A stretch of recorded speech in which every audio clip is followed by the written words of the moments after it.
भंडारा जिल्ह्यातील लाखनी तालुक्यातून जीवनदायिनी चुलबंद नदी वाहत असून तिचे नदीपात्रातून पांढरी शुभ्र आणि बारीक रेतीसाठा आहे। सध्या तालुक्यात घरकुल लाभार्थ्यांचे बांधकाम तसेच इतर बांधकाम युद्धपातळीवर सुरू आहेत। मात्र रेती घाटांचे लिलाव झाले नसल्याने आणि घरकुल लाभार्थ्यांना मोफत रेतीचा पुरवठा होत नसल्याने जेसीबी व ट्रॅक्टर मालक यांनी संगनमत करून चुलबंद नदीपात्रातून दिवस रात्र रेतीचा उपसा करून चढ्या भावाने विक्री सुरू आहे। मात्र यावर महसूल विभाग आणि पोलीस विभाग प्रतिबंध लावण्याऐवजी बघ्याची भूमिका घेत असल्याने युद्ध पातळीवर रात्रंदिवस तालुक्यातील पिंपळगाव सडक, मुरमाडी तुपकर, मानेगाव सडक, पालांदूर चौरास, केसलवाडा वा घड्याळ मार्गे मोठ्या प्रमाणात ट्रॅक्टरद्वारे रेतीची तस्करी सुरू आहे।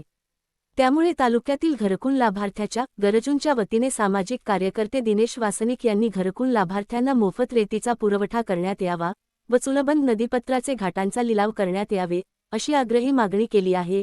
मदन कमाने, राज्य प्रतिनिधी, भंडारा। माझे नाव दिनेश जिल्हाजी वासनिक, सामाजिक कार्यकर्ता लाखनी।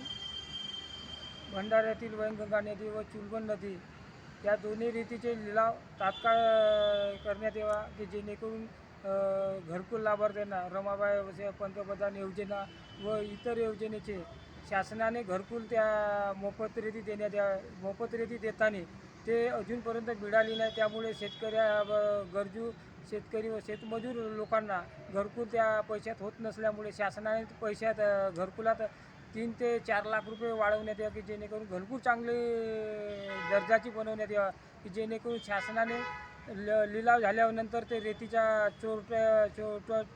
चोरट्या करून महसूल डुबवले जात आहे। त्यामुळे महसूल मंत्री व मुख्यमंत्री यांनी तात्काळ ह्या हिवाळी अधिवेशनाच्या रेती लिलावाच्या हे करण्यात यावा की जेणेकरून घरकुल लाभार्थ्यांना रेती मोफत मिळेल आणि शेतकरी शेतमजुरांना त्यांच्या रेतीचा महसूलही सुद्धा शासनाकडे जमा झालेल्या निधीच्या शासनाच्या विकासाकरता उपलब्ध होईल। त्यामुळे मुख्यमंत्री हिवाळी अधिवेशन 8 तारखेला चालू होत आहे, तरी मुख्यमंत्री देवेंद्र फडणवीस व बावनकुळे यांनी, महसूल मंत्री यांनी व पोलीस विभागाकडे व महसूल अधिकारी यांनी रेती चोरट्यावर घाला घालावा की जेणेकरून शेतकऱ्यांनी घरकुल लाभार्थ्यांना दुप्पट रेटात विकत असल्यामुळे महसूल डुबत आहे। त्यामुळे तात्काळ गंभीर्याने महसूल मंत्र्याने व मुख्यमंत्र्यांनी हा प्रश्न गंभीर्याने घेऊन व